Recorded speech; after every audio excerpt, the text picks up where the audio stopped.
कहानी नीरू की है। पंजाब की नीरू की शादी दिल्ली के राहुल से होती है। दिल्ली कितना बड़ा शहर है ना, लेकिन आप लोगों का घर तो बहुत छोटा है। हमारे पंजाब में तो ये बड़े बड़े घर होते हैं कि मजा ही आ जाता है। कोई बात नहीं नीरू, मैं भी तुम्हारे लिए बहुत बड़ा मकान बनाऊंगा बहुत जल्दी।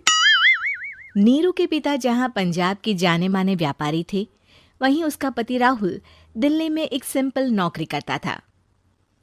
माँ, यहाँ तो घी मक्खन इतना महंगा है कि क्या बताऊं। मैं तो तरस ही जाती हूँ घी खाने के लिए। नीरू की माँ को ये सुनकर बहुत दुख होता है। मेरी बेटी को घी नसीब नहीं हो रहा है और ये बहू यहाँ बैठकर घी में शक्कर डाल रही है। देख वनिता, मैं साफ कह रही हूँ, इस घर में जितना घी आएगा उतना ही मेरी बेटी के घर दिल्ली भी जाएगा। अरे ये क्या बात होती है माँ जी? बेटी का उतना ही करो जो अच्छा लगे। अब क्या मायके से घी और मक्खन तक की सप्लाई करोगी आप? हाँ, मेरी बेटी किसी चीज को तरसे, मुझसे बर्दाश्त नहीं होता। अब क्या था, नीरू के मायके में 2 किलो घी आता तो 2 किलो दिल्ली जाता नीरू के पास। एक दिन, माँ बड़ी गर्मी पड़ती है दिल्ली में। इस घर में तो एक ही एसी है और वो भी ड्राइंग रूम में। सारा परिवार एक ही कमरे में सोता है। हाँ बेटा, वो तो हर घर की कहानी है। यहाँ भी एक ही एसी है। अरे बिल इतना आता है कि क्या बोलूं। तभी वहां राकेश आ जाता है। माँ, थोड़ी देर में यहाँ कुछ प्लम्बर आएंगे मेरे कमरे में एसी लगाने। जरा ध्यान से लगवा देना ना माँ। ओए, ऐसे कैसे तेरे कमरे में एसी लगेगा? हाँ राकेश, एक बार बात तो कर लेता।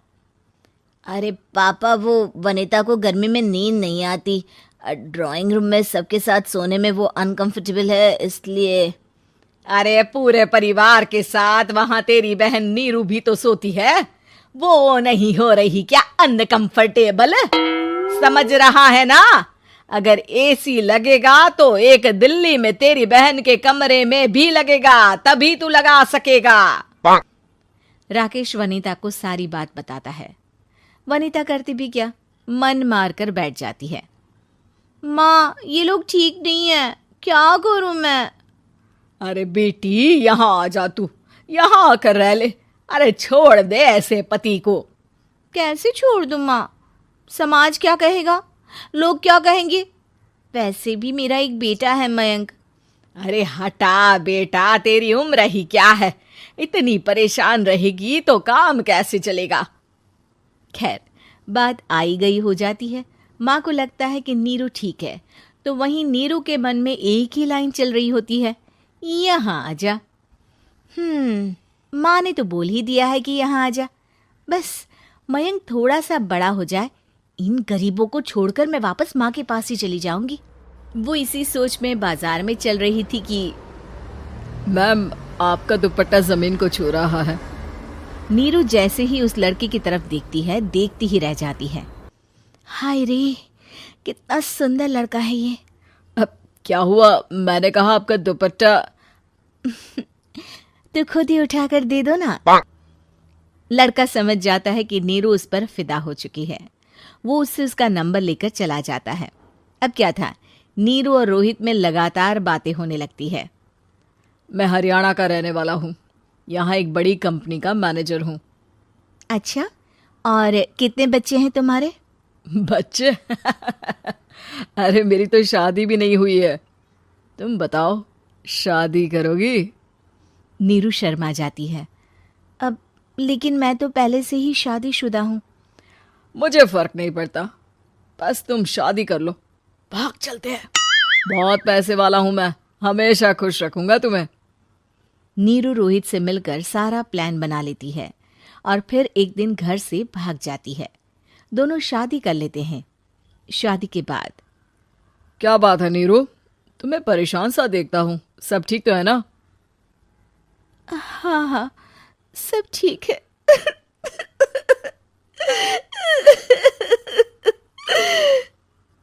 ये कहते कहते ही वो रोने लगती है। अरे क्या हो गया, रो क्यों रही हो? मैंने तुमसे एक बात छुपाई है। और वही बात अब मुझे परेशान कर रही है। रोहित, मेरा एक बेटा भी है, उसका नाम मयंक है। क्या बात कर रही हो? ये तुमने मुझे पहले क्यों नहीं बताया? देखो नीरू, मेरी माँ को मैंने ये नहीं बताया है कि तुम शादीशुदा हो। बच्चा मैं मैनेज नहीं कर पाऊंगा। नीरू को समझ में नहीं आता कि वो क्या करे। तुम उस बच्चे को अपनी माँ को क्यों नहीं दे देती? नीरू चुपके से माँ को फोन करती है। माँ, क्या मयंक को तुम रख सकती हो? बेटा, मैं राकेश के साथ बात करती हूँ। आखिर घर का बेटा वही है, जो वो बोलेगा। वैसे भी बेटा, तूने जो किया है ना, उसके बाद से पूरा घर तेरी बुराई कर रहा है। मैं भी अब किसी से तेरे लिए लड़ नहीं सकती। राकेश बेटा, नीरू ने तो जो किया बहुत ही बुरा किया, लेकिन मैं सोच रही थी कि क्यों ना मयंक को हम यहाँ ले आए। तभी वनीता बोल पड़ती है। वाह जी, ऐसे कैसे यहाँ ले आए? यहाँ क्या भंडारा भरा है? और जिस बच्चे की माँ ने नहीं सोचा, उसके लिए हम क्यों सोचे? नीरू को एक बार तो अपने बच्चे के बारे में सोचना चाहिए था ना। अरे लेकिन तेरे पास भी तो लड़का नहीं है ना वनीता। माँ, वनीता ठीक बोल रही है। कल को वो बड़ा होकर इसी घर का हिस्सा मांगेगा तो हम क्या करेंगे? माँ कहती भी तो क्या, वो चुप रह जाती है। वहीं नीरू का पहला पति कहता है। माँ, अगर आज भी वो वापस आ जाए तो मैं उसे माफ कर दूंगा। बेटा, गरीबी चीज ही ऐसी है, क्या करेगा? तू तो अब मयंक का सोच। वो बेचारा तो बिना माँ का हो गया।